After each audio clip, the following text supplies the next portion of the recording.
Lei número 14.133 de 2021, Lei de Licitação e Contratos Administrativos.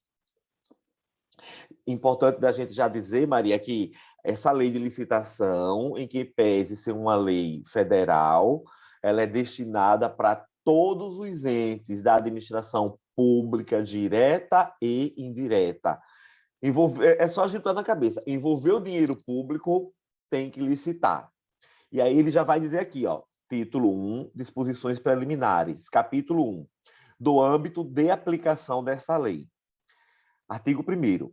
Esta lei estabelece normas gerais de licitação e contratação para as administrações públicas diretas, autárquicas e fundacionais da União, dos Estados, do Distrito Federal e dos municípios, e abrange, inciso 1, os órgãos dos poderes legislativo e judiciário da União, dos Estados, do Distrito Federal e os órgãos do poder legislativo dos municípios, quando no desempenho de função administrativa.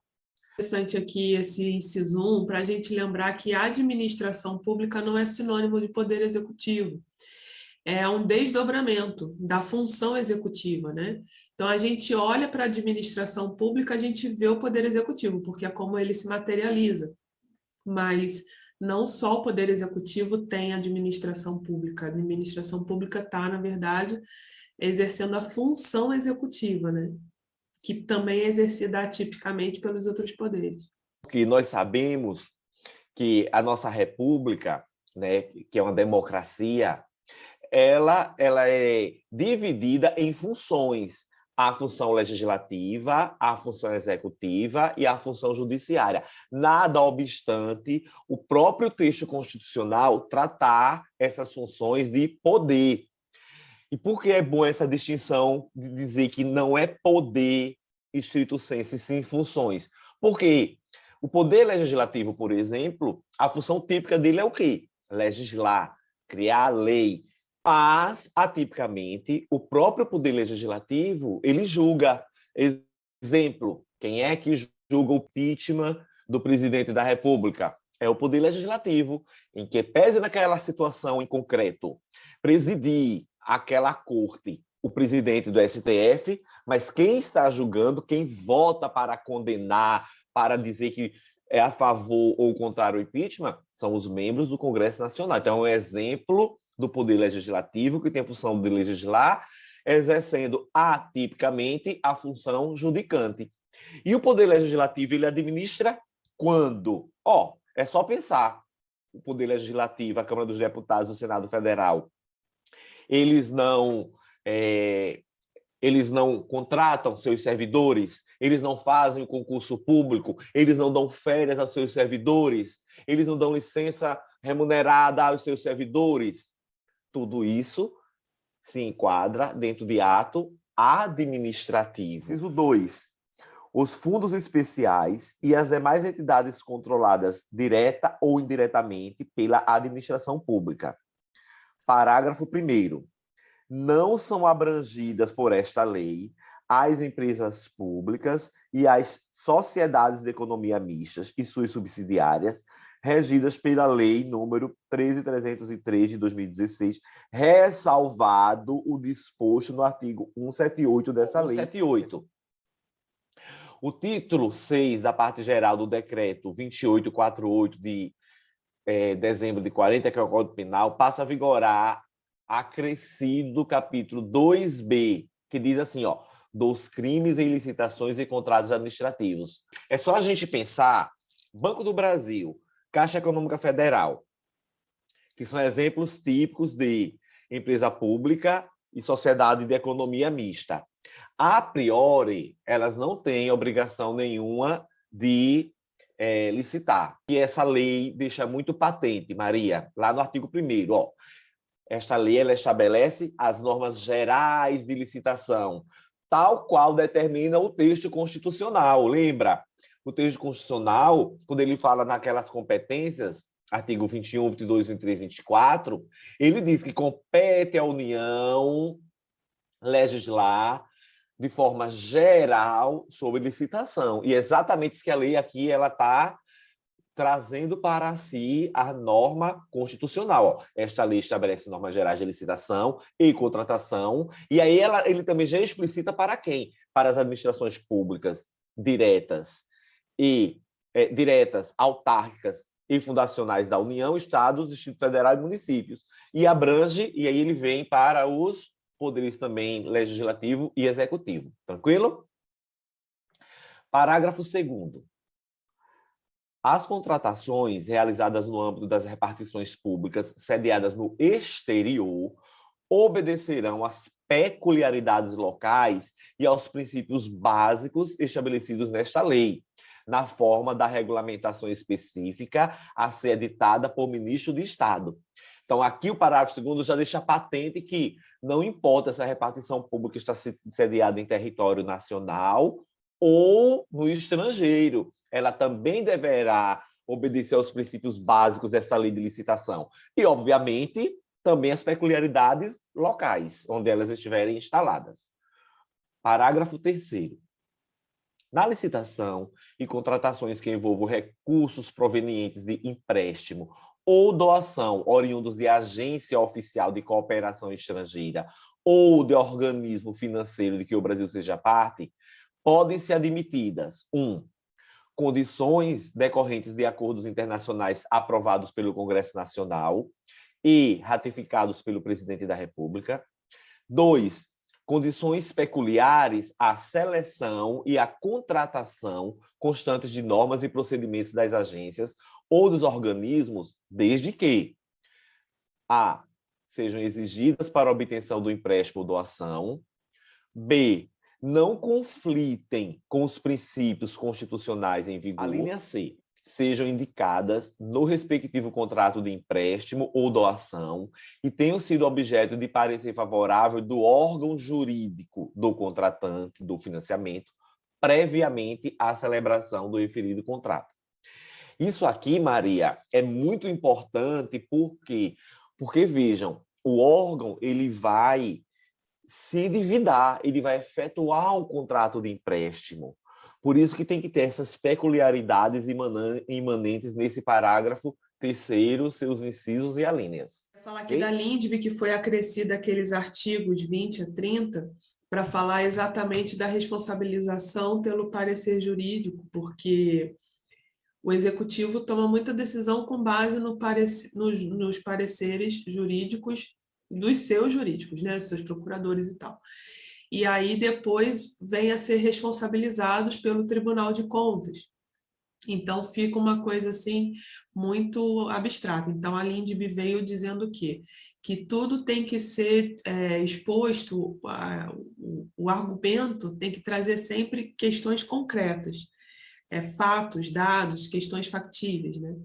E aqui quando coloca, então, ó, um parecer favorável do órgão jurídico. Então, já está jogando aqui uma responsabilidade para a parte jurídica de procuradorias, né, dos órgãos. Parágrafo 4º. A documentação encaminhada ao Senado Federal para autorização do empréstimo de que trata o parágrafo 3º desse artigo deverá fazer referência às condições contratuais que incidam na hipótese do referido parágrafo. Parágrafo 5º. As contratações relativas à gestão direta e indireta das reservas internacionais do país, inclusive as de serviços conexos ou acessórios a essa atividade, serão disciplinadas em ato normativo próprio do Banco Central do Brasil, assegurada a observância dos princípios estabelecidos no caput do artigo 37 da Constituição Federal, que é a legalidade, impessoalidade, moralidade, publicidade e eficiência. Artigo 2º. Importantíssimo, Maria. Isso aqui a gente tem que decorar na ponta da língua. Artigo 2º. Esta lei aplica-se à alienação e concessão de direito real de uso de bens, compra, inclusive encomenda, locação, concessão e permissão de uso de bens públicos, prestação de serviços, inclusive os técnico-profissionais especializados, obras e serviços de arquitetura e engenharia, construção de tecnologia da informação e de comunicação. Isso é importante. A lei anterior, ela só falava que a licitação ela aplicava a obras, serviços, compras, alienações, locações, concessões e permissões. Vejam que aqui ela foi bem explícita. Ó, ela já botou no inciso 1, aplica-se essa lei, inciso 1. Jogou lá, alienação e concessão, mas explicou de quê? De direito real de uso de bens. 2, compra, inclusive por encomenda. 3, locação. 4, permissão, concessão e permissão. De quê? De uso de bens públicos. 5, prestação de serviços, inclusive os técnicos profissionais especializados. 6, obras e serviços de arquitetura e engenharia. Não havia essa especificidade que as obras e serviços eram de arquitetura e engenharia, portanto, entrava-se todo e qualquer serviço. E 7, contratações de tecnologia da informação e de comunicação. Artigo 3º. Não se subordinam ao regime desta lei. 1. Contratos que tenham por objeto operação de crédito interno ou externo e gestão de dívida pública, incluídas as contratações de agente financeiro e a concessão de garantia relacionadas a esses contratos. 2. Contratações sujeitas a normas previstas em legislação própria. Parágrafo 4º. Aplicam-se às licitações e contratos disciplinados por esta lei as disposições constantes dos artigos 42 a 49 da Lei Complementar 123 de 2006. Parágrafo 1º. As disposições a que se refere o caput desse artigo não são aplicadas. 1. No caso de licitação para aquisição de bens ou contratação de serviços em geral, ao item cujo valor estimado for superior à receita bruta máxima admitida para fins de enquadramento como empresa de pequeno porte. 2. No caso de contratação de obras e serviços de engenharia, as licitações cujo valor estimado for superior à receita bruta máxima admitida para fins de enquadramento como empresa de pequeno porte. Então, vejamos já duas exceções bem claras da não aplicação do caput desse artigo, Maria. Primeiro, licitação, para que? Aquisição de bem e contrato de serviço. E aí a gente tem que memorizar isso. Qual é o valor? Valor estimado superior à receita bruta admitida para fins de enquadramento da empresa como pequeno porte. São as duas hipóteses aqui. Sempre a receita bruta máxima admitida para fins de enquadramento como empresa de pequeno porte, ok? Parágrafo 2º. A obtenção de benefícios a que se refere o caput desse artigo fica limitada às microempresas e às empresas de pequeno porte que, no ano calendário da realização da licitação, ainda não tenham celebrado contratos com a administração pública cujos valores somados extrapolem a receita bruta máxima admitida para fins de enquadramento como empresa de pequeno porte, devendo o órgão ou entidade exigir do licitante declaração de observância desse limite na licitação. Parágrafo 3º. Nas contratações com prazo de vigência superior a 1 ano, será considerado o valor anual do contrato na aplicação dos limites previstos nos parágrafos 1º e 2º deste artigo. 2. Dos princípios. Artigo 5º.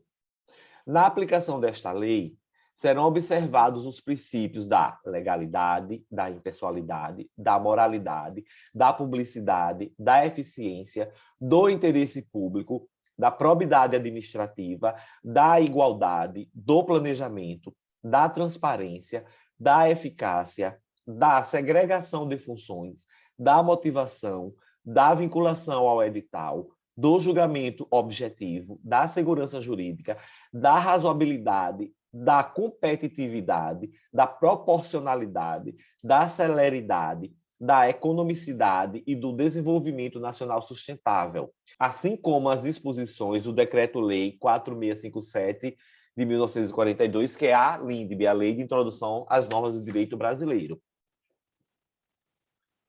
Esses princípios todos eram previstos pela doutrina, mas não eram expressos, não é isso? Exatamente. Nem todos esses princípios que agora estão expressos nesta lei de licitação estavam na lei 8666. Eu lembro que na 8666 tinha legalidade, impessoalidade, moralidade, publicidade e eficiência. Esse princípio do desenvolvimento nacional sustentável, ele já existia, eu acho que incluído pela lei que trata de micro e pequenas empresas, não é isso? Isso mesmo. Perfeito, Maria. Vamos embora. Capítulo 3, das definições. Artigo 6º. Para os fins desta lei, consideram-se: 1. Órgão, unidade de atuação integrante da estrutura da administração pública. 2. Entidade, unidade de atuação dotada de personalidade jurídica. 3. Administração pública, administração direta e indireta da União, dos Estados, do Distrito Federal e dos municípios, inclusive as entidades com personalidade jurídica de direito privado, sob controle do poder público, e as fundações por ele instituídas ou mantidas. 4. Administração, órgão ou entidade por meio do qual a administração pública atua. 5. Agente público, indivíduo que, em virtude de eleição, nomeação, designação, contratação ou qualquer outra forma de investidura ou vínculo, exerce mandato, cargo, emprego ou função em pessoa jurídica integrante da administração pública. Autoridade, agente público dotado de poder de decisão. Contratante, pessoa jurídica integrante da administração pública responsável pela contratação.